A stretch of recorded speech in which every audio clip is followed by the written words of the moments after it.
Egg sandwich sa umaga. Hello, good morning. Madlang people, tayo ay mag-prepare ng breakfast. Breakfast ng alaga ko tsaka ng amo kong lalaki. Gagawa ako ng sandwich, egg sandwich. So, ito lang yung aking mga simpleng sangkap na kakailanganin sa aking paghanda ng sandwich. So, may red onion ako, konting lettuce, 3 itlog, mayonnaise, asin at saka paminta na pampalasa ng ating gagawin na sandwich. So ngayon po, ang gagawin natin, durugin natin yung itlog. Tapos ihalo natin lahat. So durugin po natin yung itlog gamit ng tinidor.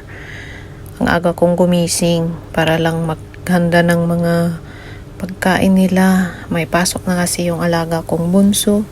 Si among lalaki yung maghahatid. Nilipat ko nga pala yung dinurog na itlog sa malaking bowl kasi hindi siya magkakasya pag naihalo ko na lahat ng ingredients niya. So, magdagdag na ako ng mayonnaise, 2 kutsara, asin, paminta, tapos yung red onion, haluin natin, tapos pag nahalo na, ilagay na rin yung lettuce, tapos haluin po ulit para